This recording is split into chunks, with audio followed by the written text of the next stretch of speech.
നമസ്കാരം. നോക്കാം പ്രധാന വാർത്തകൾ. തീവ്ര വോട്ടർ പട്ടിക പരിഷ്കരണത്തിൽ സമയപരിധി നീട്ടി. ഫോമുകൾ തിരികെ നൽകാൻ 11 വരെ സമയം. കരട് പട്ടിക ഡിസംബർ 16-ന്, അന്തിമ പട്ടിക ഫെബ്രുവരി 14-ന്. കേരളം ഉൾപ്പെടെ 12 സംസ്ഥാനങ്ങളിൽ സമയപരിധി ബാധകം.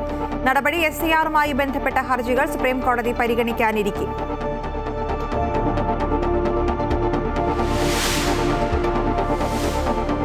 ലൈംഗിക പീഡന കേസിൽ 4ാം ദിവസവും രാഹുൽ മാങ്കൂട്ടത്തിൽ ഒളിവിൽ. MLA തേടി തിരുവനന്തപുരത്ത് നിന്നുള്ള അന്വേഷണ സംഘം പാലക്കാട്.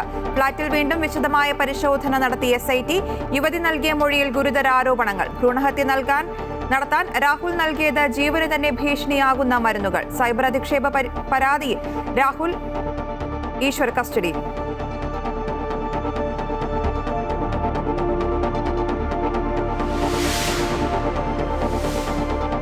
ശബരിമല സ്വർണ്ണക്കൊള്ളയിൽ ദേവസ്വം ബോർഡിനെതിരെ തന്ത്രി കണ്ഠരര് മഹേഷ് മോഹനരുടെ മൊഴി. ദ്വാരപാലക ശില്പത്തിന്റെ പാളികൾ കൊണ്ടുപോകാൻ അപേക്ഷ നൽകിയപ്പോൾ അനുമതി നൽകി. ഗോവർദ്ധനെയും പോറ്റിയെയും പരിചയമുണ്ടെന്നും ഗോവർദ്ധനന്റെ ജ്വല്ലറിയിൽ പോയത് ഭക്തന്റെ ക്ഷണപ്രകാരമെന്നും തന്ത്രി. പ്രതികളെ സർക്കാർ സംരക്ഷിക്കുന്നുവെന്ന് പ്രതിപക്ഷം.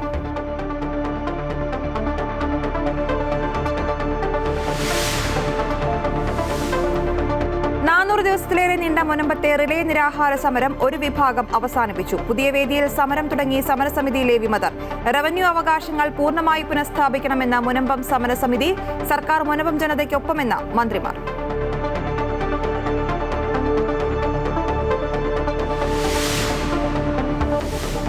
പോലീസ് കസ്റ്റഡിയിൽ യുവതിയെ പീഡിപ്പിച്ച കേസിൽ വടകര DYSP ഉമേഷിന് സസ്പെൻഷൻ. ആഭ്യന്തര വകുപ്പിന്റെ നടപടി പോലീസ് പദവി ദുരുപയോഗം ചെയ്തെന്ന് ചൂണ്ടിക്കാട്ടി. ഉമേഷിന്റെ ഭാഗത്തു നിന്നുണ്ടായത് ഗുരുതര കുറ്റകൃത്യമെന്ന ആഭ്യന്തര വകുപ്പിന്റെ റിപ്പോർട്ടിൽ.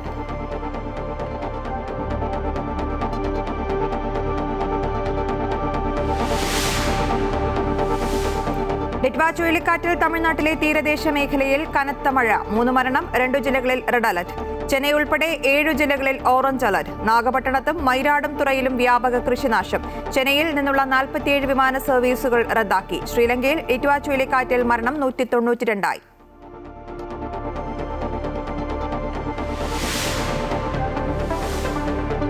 ഇന്ത്യക്കെതിരായ ആദ്യ ഏകദിനത്തിൽ 350 റൺസ് വിജയലക്ഷ്യം. വിരാട് കോഹ്ലിക്ക് സെഞ്ചുറി. രോഹിത്തിനും KL രാഹുലിനും അർദ്ധ സെഞ്ചുറി.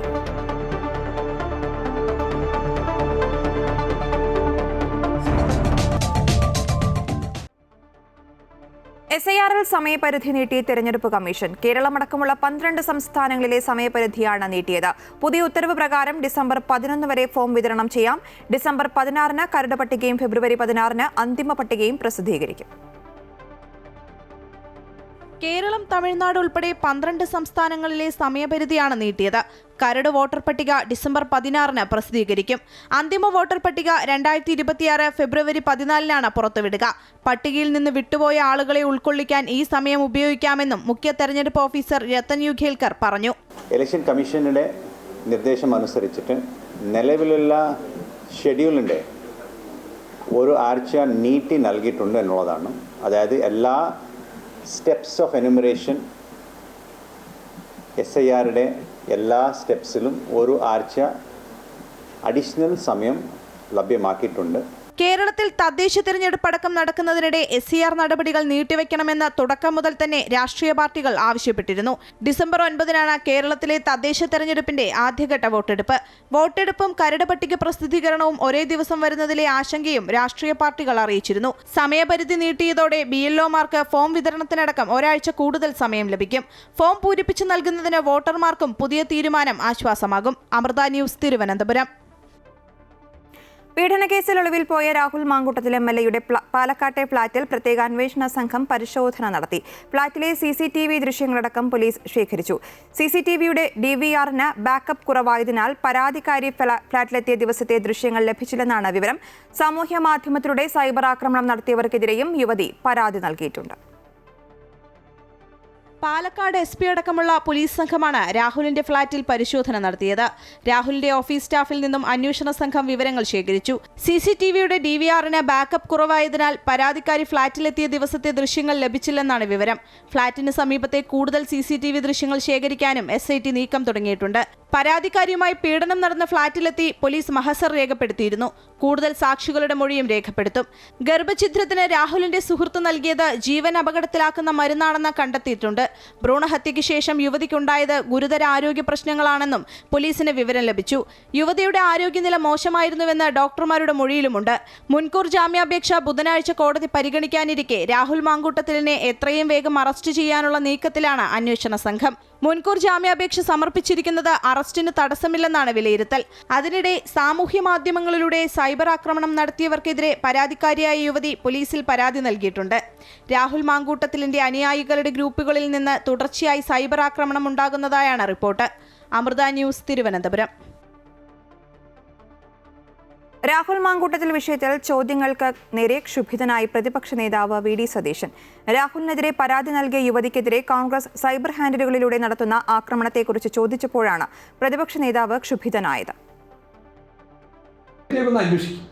ഇത്ര ഗുരുതരമായിട്ടുള്ള ഒരു ലൈംഗിക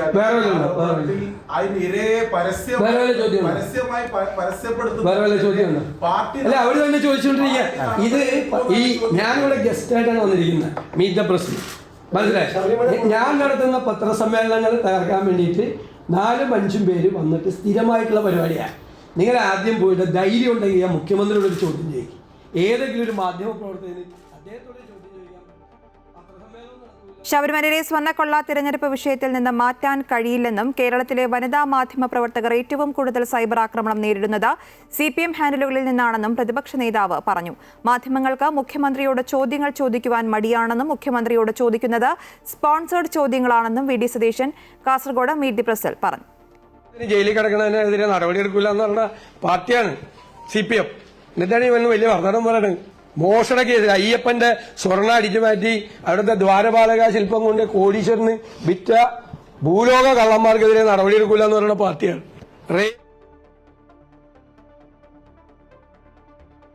രാഹുലിനെ സംഘടനയിൽ നിന്ന് പുറത്താക്കാത്തത് കോൺഗ്രസിന്റെ രാഷ്ട്രീയ പാപ്പരത്വമെന്ന് മന്ത്രി വി ശിവൻകുട്ടി. അതിജീവിതയുടെ ഐഡന്റിറ്റി വെളിപ്പെടുത്തുന്ന രീതിയിൽ സൈബർ ആക്രമണം നടത്തുന്നത് അവരോട് ചെയ്യുന്ന കടുത്ത അനീതിയാണെന്നും അദ്ദേഹം പറഞ്ഞു. രാഹുൽ മാങ്കൂട്ടത്തെ അവരുടെ സംഘടനയിൽ നിന്ന് പുറത്താക്കാതെ ഇരിക്കുന്നത് കോൺഗ്രസിന്റെ രാഷ്ട്രീയ പാപ്പരത്വമാണ്. എല്ലാ കാര്യങ്ങളിലും അഭിപ്രായം പറയുന്ന കോൺഗ്രസ് നേതാക്കന്മാർ ആരും തന്നെ രാഹുൽ മാങ്കൂട്ടത്തിന്റെ കാര്യത്തിൽ വ്യക്തമായ അഭിപ്രായങ്ങൾ പറയുന്നതിന് വേണ്ടി തയ്യാറാവുന്നില്ല. നടപടി സ്വീകരിക്കണമെന്ന് ഒരു വിഭാഗം, നടപടി സ്വീകരിക്കാൻ പാടില്ല എന്ന് മറ്റൊരു വിഭാഗം. ഇത് പ്രാദേശിക തെരഞ്ഞെടുപ്പിനെ പോലും അവരെ ബാധിച്ചിരിക്കുന്ന സാഹചര്യമാണ് ഉണ്ടായിരിക്കുന്നത്. രാഹുൽ മാങ്കൂട്ടത്തിൽ വിഷയത്തിൽ പ്രതികരണവുമായി സുരേഷ് ഗോപി. ഗർഭം തെരഞ്ഞെടുപ്പ് വിഷയമല്ലെന്ന് കേന്ദ്രമന്ത്രി സുരേഷ് ഗോപി പറഞ്ഞു. സ്വർണവും അറസ്റ്റും ഗർഭവും ഒന്നും തെരഞ്ഞെടുപ്പ് വിഷയമല്ല, വികസന വിഷയങ്ങളായിരിക്കും തെരഞ്ഞെടുപ്പിൽ BJP ഉയർത്തിക്കാട്ടുകയെന്നും സുരേഷ് ഗോപി തൃശൂരിൽ പറഞ്ഞു. ഇപ്പോൾ പ്രധാനമായും സ്വർണ്ണക്കേസ് ചർച്ച ചെയ്യപ്പെടുന്നുണ്ട്, ഗർഭക്കേസ് ചർച്ച ചെയ്യപ്പെടുന്നുണ്ട്. അത് പാടില്ല എന്നാണ് പറയുന്നത്. അല്ലല്ല, പാടില്ല എന്നല്ല, ഞാൻ അതിനില്ല. എനിക്ക് ഈ ഫോക്കസ് വിടാൻ വയ്യ. എന്നെ എന്തെല്ലാം പറയുന്നുണ്ട്. പക്ഷേ ഈ തെരഞ്ഞെടുപ്പ് BJP സ്വർണ്ണക്കേസൊക്കെ സജീവമാക്കുന്നുണ്ട്. അല്ല, അത് ചെയ്തോട്ടെ, ഞാൻ അതിനില്ല എന്നാണ് പറഞ്ഞത്. ഈ നിങ്ങൾ 2 പറഞ്ഞ ഉൽപ്പന്നങ്ങൾ ഒന്നും ഉപയോഗിക്കാതെ ഇവരെല്ലാം ജയിച്ചു വരട്ടെ. വികസനം മാത്രമേ ഫോക്കസ് ആവാൻ പാടുള്ളൂ, അത്രയേ ഉള്ളൂ. രാഹുൽ മാങ്കൂട്ടത്തിനെതിരെ പരാതി നൽകിയ യുവതിക്കെതിരെ സൈബർ ആക്രമണത്തിൽ നടപടി. രാഹുൽ ഈശ്വരനെ ചോദ്യം ചെയ്യുന്നു. രാഹുൽ ഈശ്വർ കസ്റ്റഡിയിലെന്നാണ് സൂചന. രാഹുൽ ഈശ്വറിന്റെ ഇലക്ട്രോണിക് ഉപകരണങ്ങൾ പിടിച്ചെടുക്കും. ഇരയുടെ ഐഡന്റിറ്റി വെളിപ്പെടുത്തിയ കേസിൽ KPCC ജനറൽ സെക്രട്ടറി സന്ദീപ് വാര്യരെ പ്രതി ചേർത്തു.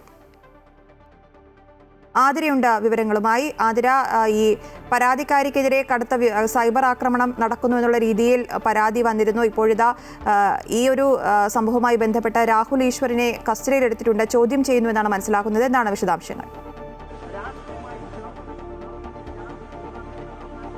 അശ്വതി, രാഹുൽ മാങ്കൂട്ടത്തിനെതിരായ പീഡന പരാതിയിൽ ഈ യുവതിയുടെ, അതായത് ഈ പരാതിക്കാരിയുടെ ഈ ഐഡന്റിറ്റി വെളിപ്പെടുത്തുന്ന തരത്തിൽ വലിയ രീതിയിൽ സൈബർ ആക്രമണം നടത്തുന്നു എന്നതിലൊക്കെ തന്നെ കേന്ദ്രീകരിച്ചുകൊണ്ടാണ് ഇപ്പോൾ നിലവിൽ സൈബർ പോലീസ് കേസെടുത്തിരിക്കുന്നത്. ഇതിൽ നടപടി ഉണ്ടായിരിക്കുകയാണ്. രാഹുൽ ഈശ്വർ കഴിഞ്ഞ ദിവസങ്ങളിലൊക്കെ തന്നെ വലിയ രീതിയിൽ സാമൂഹ്യ മാധ്യമങ്ങളിൽ ഉൾപ്പെടെ ഈ ഇരയുടെ ഐഡന്റിറ്റി വെളിപ്പെടുത്തുന്ന തരത്തിൽ ഇത്തരത്തിൽ സാമൂഹ്യ മാധ്യമങ്ങളിൽ പോസ്റ്റുകൾ ഉൾപ്പെടെ നടത്തിയിരുന്നു. ഇതിനെതിരെയാണ് ഇപ്പോൾ ഏതായാലും നടപടി ഉണ്ടായിരിക്കുന്നത്. ഈ ഐഡന്റിറ്റി വെളിപ്പെടുത്തിയ കേസിൽ KPCC ജനറൽ സെക്രട്ടറി സന്ദീപ് വാര്യറെയും പ്രതി ചേർത്തിട്ടുണ്ട്. കേസിൽ സന്ദീപ് വാര്യർ 4ാം പ്രതിയാണ്. രാഹുൽ ഈശ്വർ നിലവിൽ ഇപ്പോൾ ചോദ്യം ചെയ്യലൊക്കെ തുടരുകയാണ്. ഈ ചോദ്യം ചെയ്യൽ തുടരുന്ന സമയത്ത് രാഹുൽ ഈശ്വർ 5ാം പ്രതിയായാണ് ഈ കേസ് എടുത്തിട്ടുള്ളത്. 1ാം പ്രതി രഞ്ജിത പുളിക്കലാണ്. പത്തനംതിട്ട മഹിളാ കോൺഗ്രസ് ജില്ലാ ജനറൽ സെക്രട്ടറി ആയിട്ടുള്ള രഞ്ജിത പുളിക്കലാണ് ഈ കേസിൽ 1ാം പ്രതിയായി പ്രതി ചേർത്തിട്ടുള്ളത്. 2ാം പ്രതി സുപ്രീംകോടതി അഭിഭാഷക കൂടിയായ അഡ്വക്കേറ്റ് ദീപ ജോസഫാണ്. 3ാം പ്രതിയും ദീപ ജോസഫ് എന്ന് പറയുന്ന ഒരു വ്യക്തിയാണ്. ഇത്തരത്തിൽ 5 പ്രതികളെ ഉൾപ്പെടുത്തിക്കൊണ്ടാണ് ഈ ഐഡന്റിറ്റി വെളിപ്പെടുത്തി എന്ന തരത്തിൽ എന്ന പരാതിയിൽ ഇപ്പോൾ നിലവിൽ കേസ് ഏതായാലും രജിസ്റ്റർ ചെയ്തിട്ടുള്ളത്. ഈ തിരുവനന്തപുരത്തെ AR ക്യാമ്പിൽ നിലവിൽ രാഹുൽ ഈശ്വറിനെ ചോദ്യം ചെയ്തുകൊണ്ടിരിക്കുകയാണ്. ഏകദേശം 4:30 രാഹുൽ ഈശ്വറിന്റെ തിരുവനന്തപുരത്തെ വീട്ടിലെത്തി പോലീസ് ഇത്തരത്തിൽ രാഹുൽ ഈശ്വറിനെ കസ്റ്റഡിയിലെടുക്കുന്നത്.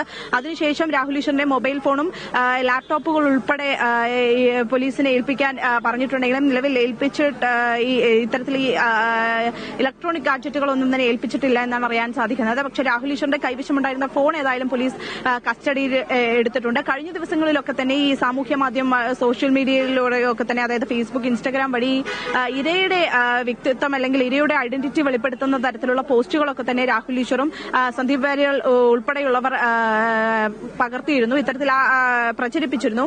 ഇതിനെ തുടർന്നാണ് ഇപ്പോൾ നിലവിൽ ഏതായാലും പോലീസ്, സൈബർ വിംഗ് പോലീസ് കേസെടുത്തിട്ടുള്ളത്.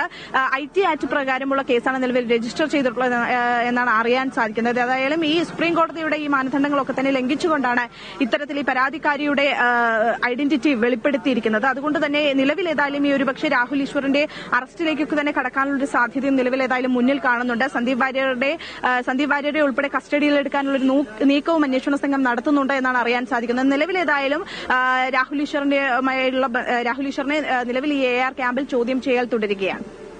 ശരി, ആതിരയാണ് വിശദാംശങ്ങൾ നൽകിയത്. രാഹുൽ മാങ്കൂട്ടത്തിനെതിരെ പരാതി നൽകിയ യുവതിക്കെതിരായ സൈബർ ആക്രമണത്തിൽ നടപടി ഉണ്ടായിരിക്കുകയാണ്. രാഹുൽ ഈശ്വറിനെ ചോദ്യം ചെയ്യുന്നു. രാഹുൽ ഈശ്വർ കസ്റ്റഡിയിലെന്നാണ് സൂചന. രാഹുൽ ഈശ്വറിന്റെ ഇലക്ട്രോണിക് ഉപകരണങ്ങളടക്കം പിടിച്ചെടുക്കുമെന്നും വിവരങ്ങളുണ്ട്. ശബരിമല സ്വർണ്ണക്കൊള്ളയിൽ വീണ്ടും ദേവസ്വം ബോർഡിനെ പ്രതിക്കൂട്ടിലാക്കി തന്ത്രി കണ്ഠരര് മഹേഷ് മോഹനരുടെ മൊഴി.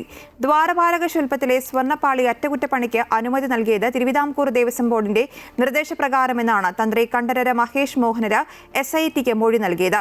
കേസിൽ ഹൈക്കോടതിയിൽ ഇടക്കാല റിപ്പോർട്ട് നൽകിയ ശേഷം തുടർ നടപടികളിലേക്ക് കടക്കാനാണ് പ്രത്യേക അന്വേഷണ സംഘത്തിന്റെ തീരുമാനം. ദേവസ്വം ബോർഡിന്റെ നിർദ്ദേശപ്രകാരമാണ് ദ്വാരപാലക പാളികൾ പോറ്റിയുടെ കൈവശം കൊടുത്തുവിടാൻ അനുമതി നൽകിയതെന്ന് കണ്ഠരര് മഹേഷ് മോഹനര് മൊഴി നൽകി. ഇതോടെ സ്വർണ്ണക്കൊള്ള കേസിൽ തന്ത്രിയുടെ നിലപാട് ദേവസ്വം ബോർഡിനെ പ്രതിസന്ധിയിലാക്കി. മുഖ്യപ്രതിയായ ഉണ്ണികൃഷ്ണൻ പോറ്റിയെയും കേസിലെ മറ്റൊരു പ്രതിയായ ഗോവർദ്ധനെയും ഭക്തർ എന്ന നിലയിൽ പരിചയമുണ്ടെന്ന് തന്ത്രി വ്യക്തമാക്കിയിട്ടുണ്ട്. വാതിലും കട്ടിളപ്പാളികളും കൂടി കൊണ്ടുപോകാനുള്ള അനുമതി തേടിയിരുന്നുവെന്നും എന്നാൽ ഇവയുടെ അറ്റകുറ്റപ്പണി സന്നിധാനത്ത് തന്നെ നടത്താനാണ് നിർദ്ദേശം നൽകിയതെന്നും മഹേഷ് മോഹനർ മൊഴി നൽകി. ഗോവർദ്ധന്റെ ബെല്ലാരിയിലെ ജ്വല്ലറിയിൽ പൂജ നടത്തിയതുമായി ബന്ധപ്പെട്ടും മഹേഷ് മോഹനര് വിശദീകരണം നൽകി. പൂജകൾക്കായി ക്ഷണിക്കുമ്പോൾ പോകാറുണ്ട്. ഭക്തനെന്ന നിലയിൽ ഗോവർദ്ധനെ അറിയാമായിരുന്നുവെന്നും അതിനാലാണ് പോയതെന്നുമാണ് മൊഴി നൽകിയിരിക്കുന്നതെന്നാണ് സൂചന. ദേവസ്വം ബോർഡ് മുൻ പ്രസിഡന്റ് പത്മകുമാർ ഉൾപ്പെടെയുള്ള പ്രതികളെ വീണ്ടും കസ്റ്റഡിയിൽ വാങ്ങുന്നത് SITയുടെ പരിഗണനയിലുണ്ട്. ഇക്കാര്യത്തിൽ ഇടക്കാല റിപ്പോർട്ടിന് ശേഷമാകും തീരുമാനമെടുക്കുക. മറ്റ് ദേവസ്വം ബോർഡ് അംഗങ്ങളെ വീണ്ടും ചോദ്യം ചെയ്യുന്നതും വൈകാനാണ് സാധ്യത. സന്നിധാനത്ത് നിന്നും ശേഖരിച്ച സ്വർണ്ണ സാമ്പിളുകളുടെ ശാസ്ത്രീയ പരിശോധനാ ഫലം അന്വേഷണത്തിൽ നിർണായകമാകും. ഉണ്ണികൃഷ്ണൻ പോറ്റിയെ കസ്റ്റഡിയിൽ വാങ്ങി തന്ത്രിയുമായുള്ള ബന്ധം സംബന്ധിച്ച് കൂടുതൽ വ്യക്തത വരുത്താനും അന്വേഷണ സംഘം തീരുമാനിച്ചിട്ടുണ്ട്. അമൃത ന്യൂസ്, തിരുവനന്തപുരം. ശബരിമല സ്വർണ്ണക്കൊള്ളയിൽ കുറ്റക്കാർ ആരായാലും സംരക്ഷിക്കില്ലെന്ന് CPM സംസ്ഥാന സെക്രട്ടറി MV ഗോവിന്ദൻ. സ്വർണ്ണ കവർച്ചയിൽ SIT അന്വേഷണത്തിന് പൂർണ്ണ പിന്തുണയെന്നും MV ഗോവിന്ദൻ പറഞ്ഞു. നടപടി ഞങ്ങളെ സംബന്ധിച്ചിടത്തോളം ഇത്തരത്തിലുള്ള കേസുകൾ പ്രതിയാകുന്ന ഒരാളെയും സംരക്ഷിക്കുന്ന ഉത്തരവാദിത്വം CPMനില്ല. ഞങ്ങൾക്കിതിൻ്റെ അകത്ത് എന്താ ഭയപ്പെടാനുള്ളത്? നടപടി ആവശ്യമായ രീതിയിൽ എടുക്കുന്നതിന് മുമ്പ് അതിൻ്റെ പൂർണ്ണമായ ഒരു അർത്ഥത്തിലുള്ള അന്വേഷണവും അതിൻ്റെ കാര്യങ്ങളെല്ലാം പൂർത്തിയാവണം. അത് പൂർത്തിയാവട്ടെ. പത്മകുമാർ MLA ഒന്നുമല്ലല്ലോ, ജനപ്രതിനിധിയുമല്ല, പാർട്ടി കേഡർ എന്ന രീതിയിലുള്ള ഒരാളാണ്. ആ പാർട്ടി കേഡറെ സംബന്ധിച്ചിടത്തോളം ഞങ്ങൾക്ക് കൃത്യമായ ധാരണയോടുകൂടി ഈ വരുന്ന ചെറിയ ദിവസങ്ങൾ കൂടി കഴിയുമ്പോഴേക്ക് അതിൻ്റെ പൂർണ്ണമായ ചിത്രം ലോകത്തിന് കിട്ടും. ശബരിമല സ്വർണ്ണക്കൊള്ള നടത്തിയവരെ സർക്കാർ സംരക്ഷിക്കുന്നുവെന്ന് കോൺഗ്രസ് നേതാവ് രമേശ് ചെന്നിത്തല. കടകംപള്ളിയെയും വാസവനെയും എന്തുകൊണ്ട് ചോദ്യം ചെയ്യുന്നില്ല? കൊള്ളയ്ക്ക് പച്ചക്കൊടി വീശിയവരെ പിടികൂടണം. ബോർഡ് വിചാരിച്ചാൽ മാത്രം കൊള്ള നടക്കില്ല. രാഷ്ട്രീയ നേതൃത്വത്തെയും മന്ത്രിമാരടക്കമുള്ളവരെയും ചോദ്യം ചെയ്യണം. ശബരിമലയിലെ പല സർക്കാർ നടപടികളും ഭക്തരെ വേദനിപ്പിക്കുന്നുവെന്നും രമേശ് ചെന്നിത്തല കുറ്റപ്പെടുത്തി. ശബരിമലയിലെ സ്വർണ്ണക്കൊള്ള നടത്തിയ ആളുകളെ സർക്കാർ സംരക്ഷിക്കാൻ ശ്രമിക്കുക. 2 ദേവസ്വം ബോർഡ് പ്രസിഡന്റുമാരും CPM നേതാക്കാരും അകത്താണ്. ഇനിയും കടകംപള്ളി സുരേന്ദ്രനും മറ്റ് വാസവനടക്കമുള്ള മന്ത്രിമാരെ ചോദ്യം ചെയ്യണം.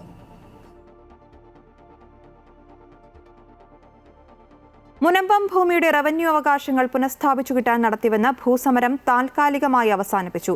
റവന്യൂ മന്ത്രി കെ രാജനും വ്യവസായ മന്ത്രി പി രാജീവും സമരക്കാർക്ക് നാരങ്ങാനീര് നൽകിയാണ് സമരം അവസാനിപ്പിച്ചത്. അതേസമയം സമരവേദിയിൽ നിന്ന് ഒരു വിഭാഗം ആളുകൾ ഇറങ്ങിപ്പോയി. മറ്റൊരിടത്ത് സമരം തുടരുന്നു. AT അശ്വതിയുണ്ട് വിവരങ്ങളുമായി. അശ്വതി, ഈ മുനമ്പത്തെ സമരം ഇപ്പോൾ താൽക്കാലികമായി അവസാനിപ്പിച്ചിരിക്കുകയാണ്. എന്നാൽ ഒരു വിഭാഗം ഇപ്പോഴും തങ്ങളുടെ റവന്യൂ അവകാശങ്ങൾ സംരക്ഷിച്ചു കിട്ടണമെന്നുള്ള കടുത്ത നിലപാടുമായി സമരം തുടരുകയാണ്. എങ്ങനെയാണ് വിശദാംശങ്ങൾ? അശ്വതി, 414 ദിവസമായിട്ട് നടന്നു വന്നിരുന്ന മുനമ്പം സമരമാണ് ഇന്ന് അവസാനിപ്പിച്ചത്.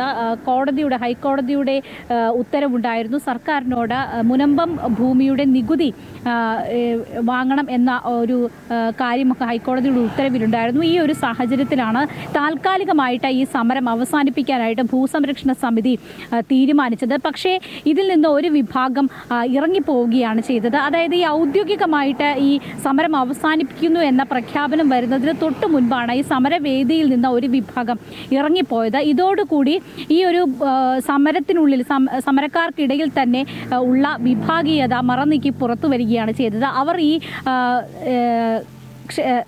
ഈ പള്ളിയുടെ അങ്കണത്തിന് പുറത്തായിട്ട് ഒരു സമരവേദിയൊക്കെ തയ്യാറാക്കി അവിടെ 2ാം ഘട്ട സമരം ആരംഭിച്ചിരിക്കുകയാണ്. ഈ റവന്യൂ അവകാശങ്ങൾ പൂർണ്ണമായിട്ടും പുനഃസ്ഥാപിക്കണം, അതുപോലെ തന്നെ വഖഫ് ലിസ്റ്റിലുള്ള ഈ ഭൂമി ആ ലിസ്റ്റിൽ നിന്ന് മാറ്റണം എന്നതാണ് അവരുടെ പ്രധാനപ്പെട്ട ആവശ്യം. എന്തായാലും നിലവിൽ ഭൂസംരക്ഷണ സമിതിയുടെ സമരം 414 ദിവസമായിരുന്നു. അത് അവസാനിച്ചിരിക്കുകയാണ്. അപ്പോഴും അത് താൽക്കാലികമായിട്ട് മാത്രമാണ് അവസാനിപ്പിച്ചിരിക്കുന്നത് എന്നാണ് അവർ വ്യക്തമാക്കുന്നത്. പൂർണ്ണമായിട്ടും ഈ റവന്യൂ അവകാശങ്ങൾ പുനഃസ്ഥാപിച്ച് കിട്ടേണ്ട ഒരു ആവശ്യമുണ്ട്. അതിനുവേണ്ടി ഒരു പക്ഷേ വീണ്ടും സമരം പുനരാരംഭിക്കാനുള്ള ഒരു സാധ്യത കൂടിയുണ്ട് എന്ന് ഭൂസംരക്ഷണ സമിതിയും വ്യക്തമാക്കുന്നുണ്ട്. മാത്രമല്ല, ഇന്ന് മന്ത്രിമാരായ പി രാജീവും കെ രാജനും ഇന്ന് അവിടെ എത്തിയിരുന്നു. അവരാണ് നാരങ്ങാനീര് കൊടുത്തുകൊണ്ട് ഈ സമരം അവസാനിപ്പിച്ചത്. സർക്കാരിൻ്റെ പൂർണ്ണ പിന്തുണ മുനമ്പം ജനതയ്ക്കൊപ്പം ഉണ്ട് എന്ന് ആവർത്തിക്കുകയാണ് ഈ മന്ത്രിമാർ 2 പേരും ചെയ്തിരിക്കുന്നത്. നിയമപരമായ ഒരുപാട് പ്രശ്നങ്ങൾ ഇതിലുണ്ട്. അങ്ങനെ അതെല്ലാം തീർത്ത് ശാശ്വതമായ പരിഹാരം മുനമ്പത്തെ ജനതയ്ക്ക് ഉണ്ടാകണം, ഈ വിഷയത്തിൽ ഉണ്ടാകണം എന്നൊരു കാര്യം ആദ്യം തന്നെ സർക്കാർ പറഞ്ഞിരുന്നു. അതാണ് ഇപ്പോഴും സർക്കാരിൻ്റെ നയമെന്ന് മന്ത്രിമാർ വ്യക്തമാക്കിയിട്ടുണ്ട്. അശ്വതി, മുനമ്പം ഭൂമിയുടെ റവന്യൂ അവകാശങ്ങൾ പുനഃസ്ഥാപിച്ചു കിട്ടാൻ നടത്തിവന്ന ഭൂസമരം താൽക്കാലികമായി അവസാനിപ്പിച്ചിരിക്കുകയാണ്. റവന്യൂ മന്ത്രി കെ രാജനും വ്യവസായ മന്ത്രി പി രാജീവും സമരക്കാർക്ക് നാരങ്ങാനീര് നൽകിയാണ് സമരം അവസാനിപ്പിച്ചത്. അതേസമയം സമരവേദിയിൽ നിന്ന് ഒരു വിഭാഗം ഇറങ്ങിപ്പോവുകയും മറ്റൊരിടത്ത് സമാന്തര സമരം തുടരുകയും ചെയ്യുകയാണ്. കസ്റ്റഡിയിലെടുത്ത യുവതിയെ പീഡിപ്പിച്ചുവെന്ന ആരോപണത്തിൽ വടകര ഡിവൈഎസ്പി ഉമേഷിനെ സസ്പെൻഡ് ചെയ്തു. വടക്കഞ്ചേരി CI ആയിരുന്നപ്പോൾ കസ്റ്റഡിയിലെടുത്ത സ്ത്രീയെ കേസിൽ നിന്ന് ഒഴിവാക്കാമെന്ന് പറഞ്ഞ് പീഡിപ്പിച്ചുവെന്നാണ് ആരോപണം. ഉമേഷിനെതിരെ നിയമ നടപടി സ്വീകരിക്കാൻ പാലക്കാട് SP സംസ്ഥാന പോലീസ് മേധാവിക്ക് റിപ്പോർട്ട് നൽകിയിരുന്നു. ഉമേഷിനെതിരെ ഗുരുതര കണ്ടെത്തലുകളാണ് ആഭ്യന്തര വകുപ്പിന് സമർപ്പിച്ച റിപ്പോർട്ടിലുള്ളത്. 2014 വടക്കാഞ്ചേരി CA ആയിരുന്നപ്പോൾ കസ്റ്റഡിയിലെടുത്ത യുവതിയെ കേസിൽ നിന്ന് ഒഴിവാക്കാമെന്ന് പറഞ്ഞ് പീഡിപ്പിച്ചുവെന്നാണ് ഇപ്പോൾ വടകര ഡിവൈഎസ്പി ആയിരിക്കുന്ന ഉമേഷിനെതിരായ ആരോപണം. യുവതിക്കെതിരെ കേസെടുക്കാതെ വിട്ടയച്ചുവെന്നാണ് ഉമേഷിനെതിരെ അന്വേഷണ റിപ്പോർട്ടിൽ കണ്ടെത്തിയിരിക്കുന്നത്. ഔദ്യോഗിക പദവി ദുരുപയോഗം ചെയ്തുവെന്നും ഉമേഷിനെതിരെ നിയമ നടപടി സ്വീകരിക്കണമെന്നും പാലക്കാട് SP സംസ്ഥാന പോലീസ് മേധാവിക്ക് റിപ്പോർട്ട് നൽകിയിരുന്നു. ഈ റിപ്പോർട്ട് പുറത്തുവന്നതിന് പിന്നാലെ ഡിവൈഎസ്പി ഉമേഷ് അവധിയിലും പ്രവേശിച്ചു. അതേസമയം ചെർപ്പുളശ്ശേരി CI ബിനു തോമസിന്റെ ആത്മഹത്യാക്കുറിപ്പിലും ഉമേഷിനെതിരെ ആരോപണമുണ്ടായിരുന്നു. കേസിൽ പ്രതിയായ യുവതിയെ ഉമേഷ് ഭീഷണിപ്പെടുത്തി പീഡിപ്പിച്ചുവെന്നാണ് ആത്മഹത്യാക്കുറിപ്പിൽ പറഞ്ഞിരുന്നത്. തന്നെ പലതവണ ഭീഷണിപ്പെടുത്തി പീഡിപ്പിച്ചതായി ഈ യുവതി കഴിഞ്ഞ ദിവസം ജില്ലാ ക്രൈംബ്രാഞ്ച് ഡിവൈഎസ്പിക്ക് മൊഴിയും നൽകിയിരുന്നു. ഉമേഷിനെതിരെ നടപടിയെടുക്കുന്നതിൽ ആഭ്യന്തര വകുപ്പിനെതിരെ കടുത്ത വിമർശനവും ഉയർന്നിരുന്നു. ഒടുവിൽ പാലക്കാട് SPയുടെ റിപ്പോർട്ടിന്മേൽ DGPയുടെ ശുപാർശയുടെ അടിസ്ഥാനത്തിലാണ് ഉമേഷിനെ സസ്പെൻഡ് ചെയ്ത് ആഭ്യന്തര വകുപ്പ് ഉത്തരവിറക്കിയിരിക്കുന്നത്. അമൃത ന്യൂസ്, തിരുവനന്തപുരം. ഡിറ്റ്വ ചുഴലിക്കാറ്റ് തമിഴ്നാട് തീരത്തേക്ക് വൈകിട്ടോടെ ചെന്നൈ തീരം തൊടും. തീവ്ര ന്യൂനമർദ്ദമാകാൻ സാധ്യത. കനത്ത ജാഗ്രതയിലാണ് തമിഴ്നാട്. പുതുച്ചേരിയിലെത്തുമ്പോൾ ദുർബലമാകുമെന്നാണ് സൂചന. തീരദേശ ജില്ലകളിൽ കനത്ത മഴ തുടരുകയാണ്. മഴക്കെടുതിയിൽ 3 പേർ മരിച്ചു. നാഗപട്ടണത്തും മയിലാടുംതുറയിലും വ്യാപക കൃഷിനാശം സംഭവിച്ചിട്ടുണ്ട്. ദേവാരണ്യത്ത് 9,000 ഏക്കർ ഉപ്പുപാടം വെള്ളത്തിൽ മുങ്ങി. തമിഴ്നാട്ടിൽ ആകെ 6,000 ദുരിതാശ്വാസ ക്യാമ്പുകൾ തുറന്നതായി റവന്യൂ മന്ത്രി അറിയിച്ചു. വിവിധ ജില്ലകളിലായി 28 NDRF, SDRF സംഘങ്ങൾ ദുരിതാശ്വാസ പ്രവർത്തനങ്ങൾ ഏകോപിപ്പിക്കുന്നുണ്ട്. തൂത്തുക്കുടി വിമാനത്താവളത്തിൽ വെള്ളം കയറി. ചെന്നൈയിൽ നിന്നുള്ള 47 സർവീസുകൾ റദ്ദാക്കി. ഇന്ത്യയുടെ തീരദേശ സംസ്ഥാനങ്ങൾ അതീവ ജാഗ്രതയിലാണ്. ഗതാഗതത്തെയും സാധാരണ ജീവിതത്തെയും തടസ്സപ്പെടുത്തുന്ന തരത്തിൽ കനത്ത മഴയ്ക്കും വെള്ളപ്പൊക്കത്തിനും സാധ്യതയുള്ളതിനാൽ ജനങ്ങൾ അതീവ ജാഗ്രത പാലിക്കണമെന്ന് കാലാവസ്ഥാ വകുപ്പ് മുന്നറിയിപ്പ് നൽകിയിട്ടുണ്ട്. ഡിറ്റ്വ ചുഴലിക്കാറ്റിന്റെ പ്രഭാവത്തിൽ വരും ദിവസങ്ങളിലും കേരളത്തിൽ മഴ തുടരും. ഇന്ന് സംസ്ഥാനത്ത് വിവിധയിടങ്ങളിൽ ശക്തമായ മഴയ്ക്ക് സാധ്യതയെന്ന് കാലാവസ്ഥാ വകുപ്പിന്റെ മുന്നറിയിപ്പും നൽകിയിട്ടുണ്ട്. നാഷണൽ ഹെറാൾഡ് കേസിൽ ഡൽഹി പോലീസിന്റെ സാമ്പത്തിക കുറ്റാന്വേഷണ വിഭാഗം പുതിയ FIR ഫയൽ ചെയ്തു. രാഹുൽ ഗാന്ധി, സോണിയാഗാന്ധി എന്നിവരുൾപ്പെടെ 6 പേർക്കെതിരെയാണ് FIR. പാർലമെന്റ് സമ്മേളനത്തിന്റെ ശ്രദ്ധ തിരിക്കാനാണ് നീക്കമെന്ന് കോൺഗ്രസ് നേതൃത്വം പ്രതികരിച്ചു. അതേസമയം അഴിമതി കോൺഗ്രസിന്റെ DNA അടങ്ങിയിരിക്കുന്നുവെന്നാണ് BJPയുടെ വിമർശനം. നാളെ പാർലമെന്റ് സമ്മേളനം ആരംഭിക്കാനിരിക്കെയാണ് നാഷണൽ കേസുമായി ബന്ധപ്പെട്ട പുതിയ FIRന്റെ വിവരങ്ങൾ പുറത്തുവന്നത്. സാമ്പത്തിക ക്രമക്കേട് സംബന്ധിച്ച് എൻഫോഴ്സ്മെന്റ് ഡയറക്ടറേറ്റിന് ലഭിച്ച പരാതിയുടെ അടിസ്ഥാനത്തിൽ ഡൽഹി പോലീസിന്റെ സാമ്പത്തിക കുറ്റാന്വേഷണ വിഭാഗമാണ് FIR ഫയൽ ചെയ്തിരിക്കുന്നത്. രാഹുൽ ഗാന്ധി, സോണിയാഗാന്ധി, സാം പിത്രോഡ എന്നിവർ ഉൾപ്പെടെ 6 പേർക്കെതിരെയാണ് FIR. നാഷണൽ ഹെറാൾഡ് പത്രം പ്രസിദ്ധീകരിച്ച അസോസിയേറ്റ് ജേർണലുമായി ബന്ധപ്പെട്ട 2,000 കോടി രൂപയുടെ ക്രമക്കേടിലാണ് FIR. സാമ്പത്തിക ഇടപാടിലെ ഗൂഢാലോചനയിൽ ഇവർക്ക് പങ്കുണ്ടെന്നാണ് അന്വേഷണ ഏജൻസികൾ പറയുന്നത്. കോൺഗ്രസ് നേതാക്കൾക്ക് പങ്കാളിത്തമുള്ള യങ് ഇന്ത്യ കമ്പനിയുടെ സാമ്പത്തിക ഇടപാടുകളാണ് കേസിന്റെ ആധാരം. ഷെൽ കമ്പനികളുടെ മറവിൽ സാമ്പത്തിക ക്രമക്കേട് നടത്തിയെന്നാരോപിച്ച് BJP MP സുബ്രഹ്മണ്യ സ്വാമിയാണ് EDക്ക് പരാതി നൽകിയത്. ഓഹരികളിൽ അധികവും കോൺഗ്രസ് നേതാക്കൾ കൈവശം വച്ചിരുന്നുവെന്നും വായ്പയ്ക്ക് പകരമായി അസോസിയേറ്റ് ജേർണലിന്റെ വസ്തുക്കൾ കൈവശപ്പെടുത്തിയെന്നുമാണ് അന്വേഷണ സംഘം ആരോപിക്കുന്നത്. അതേസമയം SIR, വോട്ടുകൊള്ള, ഡൽഹി ഭീകരാക്രമണം എന്നിവയുമായി ബന്ധപ്പെട്ട ചർച്ചകളിൽ നിന്ന് വഴിതിരിച്ചുവിടാനാണ് നാഷണൽ ഹെറാൾഡ് കേസ് വീണ്ടും ഉയർത്തിക്കൊണ്ടുവരുന്നത് എന്ന് കോൺഗ്രസ് ആരോപിക്കുന്നു. ED എന്ന് പറയുന്ന എൻഫോഴ്സ്മെന്റ് ഡയറക്ടറേറ്റും CBI എന്ന് പറയുന്നത് വ്യക്തമായിട്ടും കോൺഗ്രസിനെയും പ്രതിപക്ഷത്തെയും ടാർഗറ്റ് ചെയ്യാനുള്ള ഏജൻസികളാണ്. ഇന്ത്യ രാജ്യത്ത് ഇപ്പോൾ നടക്കുന്നത് എന്താണ്? എൻഫോഴ്സ്മെൻറ്റ് ഡയറക്ടറേറ്റ് CBI ഒരു ഭാഗത്ത്, ഇലക്ഷൻ കമ്മീഷൻ മറ്റൊരു ഭാഗത്ത്. ഇപ്പോൾ SIR എക്സസൈസ് നിങ്ങൾ എന്തുകൊണ്ടും ചർച്ചയാവാത്തത്? ഇന്ത്യൻ ഡെമോക്രസി വളരെ കടുത്ത പ്രതിസന്ധിയിലൂടെ നീങ്ങിക്കൊണ്ടിരിക്കുകയാണ്. ഇങ്ങനെ മുന്നോട്ട് പോകുന്നത് അതിനെതിരായിട്ടുള്ള ശക്തമായ മുന്നേറ്റമാണ്. അപ്പോൾ രാഹുൽ ഗാന്ധിക്കെതിരെയും സോണിയാഗാന്ധിക്കെതിരെ കേസെടുക്കും. ഈ കേസൊന്നും കൊണ്ട് പേടിപ്പിക്കേണ്ട കാര്യമില്ല. അന്വേഷണ ഏജൻസികളെ BJP ദുരുപയോഗം ചെയ്യുന്നുവെന്നും കോൺഗ്രസ് പറയുന്നു. എന്നാൽ അഴിമതിയാണ് കോൺഗ്രസിന്റെ മുഖമുദ്ര എന്ന് BJP ആരോപിക്കുന്നു. അഴിമതി കോൺഗ്രസിന്റെ ജീനിൽ അടങ്ങിയിട്ടുണ്ടെന്നും BJP ആരോപിക്കുന്നു. ഏതായാലും സർക്കാരിനെതിരെയുള്ള വിമർശനങ്ങൾക്ക് നാഷണൽ ഹെറാൾഡ് ഉയർത്തിയായിരിക്കും BJP പ്രതിരോധമെന്ന് ഉറപ്പായി കഴിഞ്ഞു. അമൃത ന്യൂസ്, ന്യൂഡൽഹി. പാർലമെന്റിന്റെ ശൈത്യകാല സമ്മേളനത്തിന് നാളെ തുടക്കമാകും. സമ്മേളനത്തിന് മുന്നോടിയായി സർവകക്ഷി യോഗം ചേർന്നു. ക്രിയാത്മക ചർച്ചകൾ ഉണ്ടാകണമെന്നും പാർലമെന്റ് നടപടികളോട് സഹകരിക്കണമെന്നും പാർലമെന്ററി കാര്യമന്ത്രി കിരൺ റിജിജു അഭ്യർത്ഥിച്ചു. വിശദമായ ചർച്ചകളിലൂടെ മാത്രമേ ബില്ലുകൾ പാസാക്കാൻ പാടുള്ളൂവെന്ന് പ്രതിപക്ഷ നേതാക്കൾ അറിയിച്ചു. നാളെ മുതൽ ഡിസംബർ 19 വരെയാണ് പാർലമെന്റിന്റെ ശൈത്യകാല സമ്മേളനം. കഴിഞ്ഞ വർഷത്തെ അപേക്ഷിച്ച് ഇത്തവണ ദിവസങ്ങൾ വെട്ടിച്ചുരുക്കി. 14 ദിവസം മാത്രം നീണ്ടു നിൽക്കുന്ന സമ്മേളന കാലയളവിൽ ആണവോർജം, വാണിജ്യ സുരക്ഷ, ഉന്നത വിദ്യാഭ്യാസ മേഖല എന്നിവയുമായി ബന്ധപ്പെട്ടതുൾപ്പെടെ 10 ബില്ലുകൾ അവതരിപ്പിക്കും. ആദ്യ ദിനങ്ങളിൽ SIR, വന്ദേമാതരത്തിന്റെ 150ാം വാർഷികം എന്നിവയിൽ പ്രത്യേക ചർച്ച നടക്കും. സമ്മേളനത്തിന്റെ സുഗമമായ നടത്തിപ്പിനായി കേന്ദ്ര സർക്കാർ വിളിച്ചു ചേർത്ത സർവകക്ഷി യോഗത്തിൽ പ്രധാന നേതാക്കളെല്ലാം പങ്കെടുത്തു. സമ്മേളന നടപടികളുമായി സഹകരിക്കാമെന്നും എന്നാൽ ചില വിഷയങ്ങളിൽ പ്രതിഷേധം ഉയർത്തുമെന്നും പ്രതിപക്ഷം അറിയിച്ചതായി പാർലമെന്ററി കാര്യമന്ത്രി കിരൺ റിജിജു പറഞ്ഞു. SIR को लेकर के सदन में हंगामा कर सकता है, ये कहा है. मैंने पॉजिटिव तरीके से ये आपके सामने में आपके माध्यम से कह रहा हूं कि ऑपोजिशन का बात हम सुनने के लिए तैयार है, लेकिन कोई भी मुद्दा आप रखना चाहता है, अगर दूसरे पार्टी उसको सहमत नहीं है तो आप पार्लियामेंट चलने नहीं देंगे, ये नहीं कहना चाहिए. क्योंकि पार्लियामेंट सबका है, देश का है. पार्लियामेंट में हर इशू का चर्चा करने का एक तरीका होता है, रूल होता है, कन्वेंशन होता है. ചെങ്കോട്ട ഭീകരാക്രമണം, വോട്ടുകൊള്ള, SIR അടക്കമുള്ള വിഷയങ്ങൾ സഭ നിർത്തിവെച്ച് ചർച്ച ചെയ്യണമെന്നാണ് പ്രതിപക്ഷത്തിന്റെ ആവശ്യം. തെരഞ്ഞെടുപ്പ് കമ്മീഷന് എതിരായ വിമർശനങ്ങളും പാർലമെന്റിൽ ഉയരും. We have said that allocate more time for the opposition. If you see that 100%, 70% times are taken by the treasury bench and this government. Question hours to 0 hours, etc., etc., etc. In a floor of parliament is a floor of the opposition, not of the government, and that is well recognized parliamentary practice over the world. But here we have reduced the time allocation is 30% to the opposition, 70% is the treasury bench. അതേസമയം പ്രതിപക്ഷ പ്രതിഷേധങ്ങളെ ബീഹാർ വിജയം, national Herald എന്നിവ ഉയർത്തി നേരിടാനായിരിക്കും ഭരണപക്ഷത്തിന്റെ തീരുമാനം. Amrita news, New Delhi.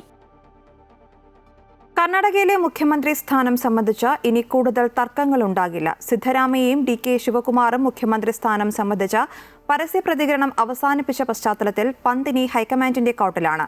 2027 തിരഞ്ഞെടുപ്പിൽ DK ശിവകുമാറിനെ മുഖ്യമന്ത്രി സ്ഥാനാർത്ഥിയായി ഉയർത്തിക്കാട്ടാമെന്നുള്ളതാണ് സിദ്ധരാമയ്യയുടെ ഉറപ്പ്. കോൺഗ്രസ് ദേശീയ നേതൃത്വം ഇടപെട്ട തീരുമാനം ശിവകുമാറിനെ കൊണ്ട് അംഗീകരിപ്പിച്ചിട്ടുണ്ട്. ശിവകുമാർ ഇന്ന് ഡൽഹിയിലെത്തിയേക്കും. KC വേണുഗോപാൽ ഇടപെട്ടാണ് താൽക്കാലിക തർക്കം പരിഹാരമുണ്ടായിട്ടുള്ളത്. തുടർച്ചയായി ഏറ്റവും കൂടുതൽ സമയം മുഖ്യമന്ത്രി പദത്തിലിരുന്ന നേതാവ് എന്ന റെക്കോർഡ് കിട്ടാൻ വേണ്ടിയാണ് സിദ്ധരാമയ്യയുടെ കടുംപിടുത്തം. 6 മാസം കൂടി പിന്നിട്ടാൽ മുൻ മുഖ്യമന്ത്രി ദേവരാജ് ഉർസിന്റെ ഈ റെക്കോർഡ് മറികടക്കാൻ അദ്ദേഹത്തിന് കഴിയും. സർക്കാരിന് വ്യക്തമായ അംഗബലം ഉള്ളതുകൊണ്ട് തന്നെ കോൺഗ്രസ് നേതൃത്വത്തെ സംബന്ധിച്ച് മറ്റ് പ്രതിസന്ധികൾ ഉണ്ടാകില്ല. കാർഷിക രംഗത്തും ശാസ്ത്ര സാങ്കേതിക രംഗത്തും ലോകത്തിന് തന്നെ മാതൃകയാകാൻ ഇന്ത്യക്ക് കഴിഞ്ഞുവെന്ന് പ്രധാനമന്ത്രി നരേന്ദ്രമോദി. പ്രതിമാസ റേഡിയോ പരിപാടിയായ മൻ കി ബാത്തിന്റെ 128ാം ഭാഗത്തിൽ സംസാരിക്കുകയായിരുന്നു മോദി. ഭക്ഷ്യധാന്യ ഉൽപാദന രംഗത്ത് മികച്ച നേട്ടമാണ് കഴിഞ്ഞ 10 വർഷമായി രാജ്യം കൈവരിച്ചത്. കോമൺവെൽത്ത് ഗെയിംസ് നടത്താൻ രാജ്യത്തെ തിരഞ്ഞെടുത്തു. ഇത് രാജ്യത്തിന്റെയും ജനങ്ങളുടെയും വലിയ നേട്ടമാണ്. കായിക രംഗത്ത് മികച്ച നേട്ടമാണ് രാജ്യം സ്വന്തമാക്കിക്കൊണ്ടിരിക്കുന്നത്. പുതിയ കായിക സംസ്കാരം നമുക്ക് മുന്നിൽ ഉയർന്നു വന്നിട്ടുണ്ടെന്നും അദ്ദേഹം പറഞ്ഞു. ഭരണഘടനാ ദിനം ആചരിച്ചതും രാമക്ഷേത്രത്തിലെ ധ്വജാരോഹണവും വന്ദേമാതരത്തിന്റെ 150ാം വാർഷികവും പ്രധാനമന്ത്രി മൻ കി ബാത്തിൽ സൂചിപ്പിച്ചു.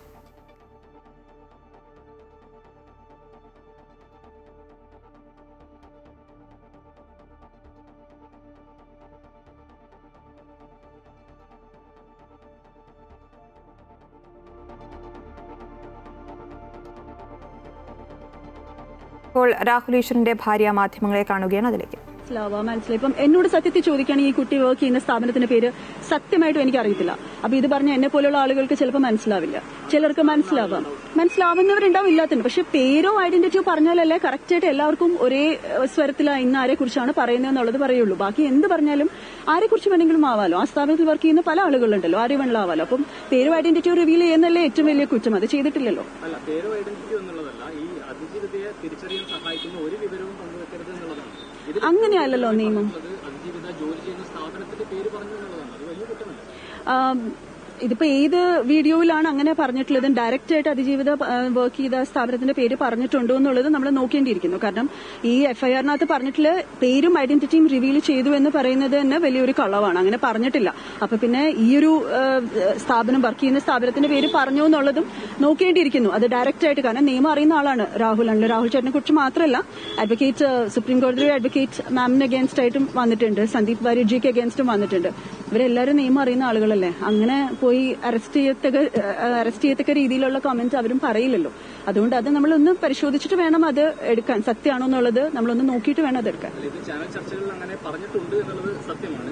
ഇതിൽ മറ്റൊരു പ്രധാനപ്പെട്ട കാര്യം, ഒരു യുവതി ഇത്തരത്തിൽ വലിയ ഒരു പീഡനത്തിന് വിധേയമാകുന്നു, അതിന്റെ നിയമ നടപടികൾ മുന്നോട്ട് പോവുകയാണ്. ഈ ഘട്ടത്തിൽ രാഹുൽ നേരിട്ട് ഇടപെട്ടിട്ടില്ലാത്ത അല്ലെങ്കിൽ രാഹുലിന് ബന്ധമില്ലാത്തൊരു വിഷയത്തിൽ ഇങ്ങനെ ഒരു ഇടപെടൽ എന്തിനാണ്? എങ്ങനെയത് രാഹുലിന് ബന്ധപ്പെട്ട വിഷയമല്ലാതെ ആവുന്നത്? രാഹുൽ ഒരു പുരുഷനല്ലേ. അപ്പൊ ഇത് ഓരോ പുരുഷന് വേണ്ടി സംസാരിക്കുകയല്ല. അപ്പൊ അതെങ്ങനെ രാഹുൽ ബന്ധപ്പെട്ട വിഷയമല്ലാതാവുന്നത്? കാരണം നാളെ ഞങ്ങൾക്കും 2 ആൺകുട്ടികളാണ്. അപ്പം പീഡനത്തിന് ഇരയായി എന്ന് പറയുന്നത് എത്ര കൂളായിട്ടാണ് പീഡനത്തിന് ഇരയായി എന്ന് പറയുന്നത്. ശരിക്കും പീഡനത്തിന് ഇരയായോ എന്നുള്ളത് നമ്മൾ എങ്ങനെ അത് സ്ഥാപിച്ചെടുക്കും? അതിന് അഗേൻസ്റ്റ് ആയിട്ടുള്ള എവിഡൻസോ കാര്യങ്ങളോ. അപ്പൊ ഇതിനു വേണ്ടി സംസാരിക്കാൻ ആളുകൾ വേണ്ട. ഇവിടെ നിൽക്കുന്ന ഭൂരിപക്ഷം നിങ്ങൾ എല്ലാവരും പുരുഷന്മാരല്ലേ. അപ്പം എങ്ങനെയാ നമുക്ക് അറിയാൻ പറ്റുക? പെൺകുട്ടി പറയുന്നതിനെ കണ്ണടച്ച് വിശ്വസിക്കും. ഞാൻ ഒരു പെൺകുട്ടിയല്ലേ. ഇങ്ങനെ പറയുമ്പോൾ ഞങ്ങൾ പെൺകുട്ടികൾക്ക് തന്നെയാണ് അതിന്റെ പ്രശ്നം. കാരണം യഥാർത്ഥത്തിൽ പീഡനം അനുഭവിക്കുന്ന പെൺകുട്ടികൾ ഇവിടെ ഉണ്ട്. അവരുടെ പരാതികൾക്ക് ഒരു കാമ്പില്ലാതാവുകയാണ് ഇത്തരത്തിലുള്ള വ്യാജ ആരോപണങ്ങൾ വരുമ്പോൾ. ഇതിൽ കേവലം വ്യാജ ആരോപണങ്ങൾ മാത്രം.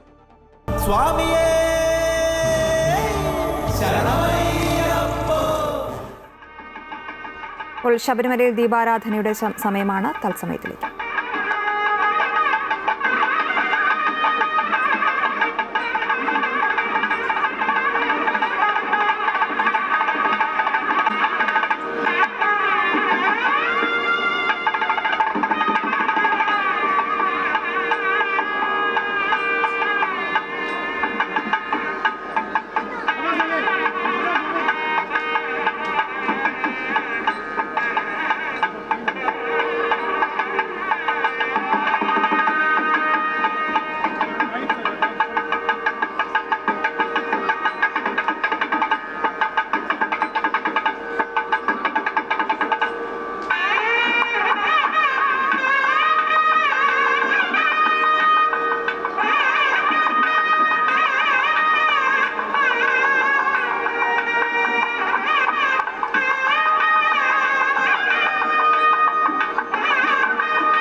ശബരിമലയിൽ ദീപാരാധന കണ്ടു തൊഴുകയാണ് ഭക്തർ. ഇന്ന് തിരക്ക് താരതമ്യേന കുറവായതുകൊണ്ട് തന്നെ ഭക്തർക്ക് സുഗമമായ ദർശനം ഒരുക്കിയിട്ടുണ്ടെന്നാണ് മനസ്സിലാക്കാൻ സാധിക്കുന്നത്.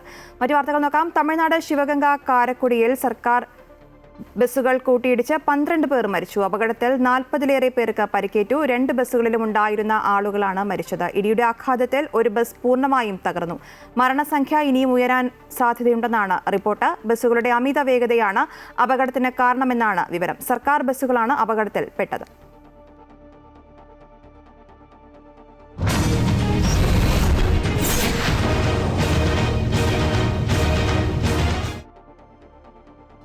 തദ്ദേശ തെരഞ്ഞെടുപ്പിൽ UDF-ന് അനുകൂലമായ രാഷ്ട്രീയ തരംഗമെന്ന കോൺഗ്രസ് നേതാവ് രമേശ് ചെന്നിത്തല. റിബലുകൾ കുറവാണ്, പാർട്ടിയും UDF-ഉം ഒറ്റക്കെട്ടാണ്. 2010-ൽ താൻ KPCC പ്രസിഡന്റായപ്പോൾ 70% സീറ്റ് നേടി. ഇത്തവണയും ആ ട്രെൻഡ് ആവർത്തിക്കും. അതിൽ കൂടുതൽ സീറ്റുകൾ UDF നേടുമെന്നും രമേശ് ചെന്നിത്തല പറഞ്ഞു. UDF-ന് അനുകൂലമായ ഒരു രാഷ്ട്രീയ തരംഗം രൂപപ്പെടുകയാണ്. വളരെ ആത്മവിശ്വാസത്തോടെ UDF പ്രവർത്തകന്മാർ ഒരു മനസ്സോടെ തെരഞ്ഞെടുപ്പ് രംഗത്താണ്. ഈ തെരഞ്ഞെടുപ്പിലാണ് ഏറ്റവും കുറവ് റിബലുകളുള്ളത്. ഓരോ ജില്ലയിലും 2, 3 അല്ലെങ്കിൽ 5, 6, 10 കൂടുതൽ റിബലുകൾ പലർക്കുമില്ല. സാധാരണ ജനാധിപത്യ പാർട്ടിയായ കോൺഗ്രസിലും UDF-ലും റിബൽ ശല്യം ധാരാളം ഉണ്ടാകേണ്ടതാണ്. ഇത്തവണ അതില്ല. കാരണം തദ്ദേശ തെരഞ്ഞെടുപ്പിൽ കോൺഗ്രസിന് അനുകൂലമായ സാഹചര്യമാണുള്ളതെന്ന് മുതിർന്ന കോൺഗ്രസ് നേതാവ് K. മുരളീധരൻ. സെമി ഫൈനൽ വിജയം ഫൈനലിന് ശക്തി കൂട്ടും. തിരുവനന്തപുരം കോർപ്പറേഷനിൽ 55 വാർഡുകൾ പിടിച്ച് അധികാരത്തിൽ UDF വരും. കവടിയാറും ശാസ്തമംഗലവും പേട്ടയും ഉൾപ്പെടെ കോൺഗ്രസ് ജയിക്കും. വിമതർക്കെതിരെ എല്ലാ നടപടികളും സ്വീകരിച്ചിട്ടുണ്ട്. ആരും തങ്ങൾക്കൊപ്പമില്ല. പുകഞ്ഞ കൊള്ളി പുറത്തെന്നും അദ്ദേഹം തിരുവനന്തപുരത്ത് പറഞ്ഞു. ഞങ്ങൾക്ക് വളരെ ശുഭപ്രതീക്ഷയാണ്. തിരുവനന്തപുരം കോർപ്പറേഷൻ മാത്രമല്ല, കേരളത്തിൽ മൊത്തത്തിൽ UDF-ന് അനുകൂലമായിട്ടുള്ള ശക്തമായിട്ടുള്ള വികാരമുണ്ട്. അത് ഈ തെരഞ്ഞെടുപ്പിൽ പ്രതിഫലിക്കും. ഡിസംബർ 13-ാം തീയതി മഹാഭൂരിപക്ഷം തദ്ദേശ സ്വയംഭരണ സ്ഥാപനങ്ങളിലും UDF-ന്റെ ഭരണസമിതികൾ നിലവിൽ വരും. ഇന്ത്യക്കെതിരായ ആദ്യ ഏകദിനത്തിൽ ദക്ഷിണാഫ്രിക്കയ്ക്ക് 350 റൺസ് വിജയലക്ഷ്യം. വിരാട് കോഹ്ലിയുടെ സെഞ്ചുറിയുടെ കരുത്തിലാണ് ഇന്ത്യ മികച്ച സ്കോർ നേടിയത്. രോഹിത് ശർമ്മയുടെയും ക്യാപ്റ്റൻ KL രാഹുലിന്റെയും അർദ്ധ സെഞ്ചുറിയും ഇന്ത്യൻ ഇന്നിംഗ്സിന് കരുത്തായി. മറുപടി ബാറ്റിംഗിൽ ദക്ഷിണാഫ്രിക്ക 3 വിക്കറ്റിന് 40 റൺസ് എന്ന നിലയിലാണ്.